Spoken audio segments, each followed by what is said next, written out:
GOP brass rally party behind Trump after convention nomination. Cleveland, Republican congressional leaders, joined by vanquished primary candidates, immediately worked to rally the party behind Donald Trump Tuesday night after their national convention formally nominated him for president, with House Speaker Paul Ryan calling on voters to hit the polls like never before and see this thing through. Our candidates will be giving their all. They'll be giving their utmost, and every one of us has got to go and do the same, Ryan said from the convention podium in Cleveland.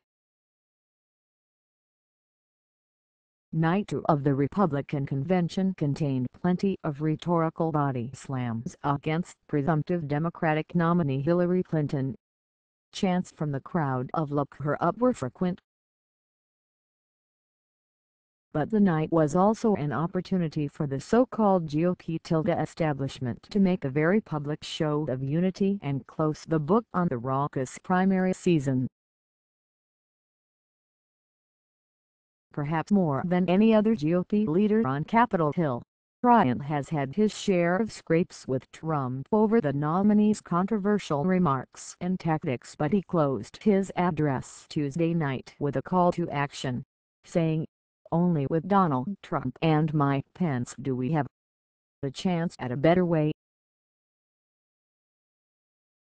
Fellow Republicans, what we have begun here, let's see this thing through. Let's win this thing. Let's show America our best and nothing less," Ryan said.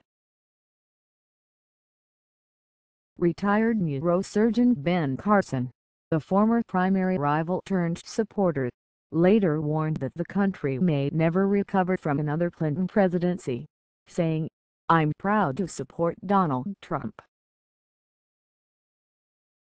Now is the time for us to rise up and take America back," Carson said. The speeches came on the heels of Republicans formally nominating Trump for president, with Indiana Governor Mike Pence named to the ticket as his running mate. Trump afterward addressed the convention hall via video message, saying, "This is a movement vertical line, but we have to go all the way." While party leaders called for unity, many of the convention speakers focused heavily once again on Clinton. "Hillary Clinton has changed her position so many times, it's impossible to tell where the conviction ends and the ambition begins," Senate Majority Leader Mitch McConnell, RKY, said. New Jersey Gov. Chris Christie, who was considered for running mate before Trump ultimately chose Pence, delivered one of the toughest speeches of the night on Clinton. His address was frequently interrupted by chants from the crowd of "look her up." "We cannot promote someone to commander-in-chief who has made the world a more violent and dangerous place with every bad judgment she has made," Christie said. "The facts of her life and career disqualified her." Clinton fired back on Twitter, "If you think Chris Christie can lecture anyone on ethics, we have a bridge to sell you. https://t co/C1NKZJFL #Arnson Hillary Clinton at Hillary Clinton July 28, 2016. But Christie got a positive response inside the hall. "The way he delivered the speech, I think, spoke to the undecided. He presented the case against Hillary Clinton in a way the average person would understand," said Phil Phillips, of the Alabama delegation.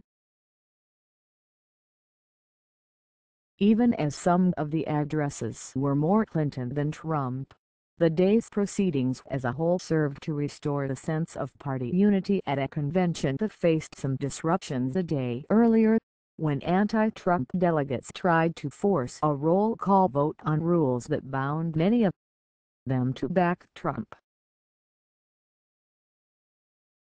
The bid failed, but the anti-Trump forces caused a commotion on the floor.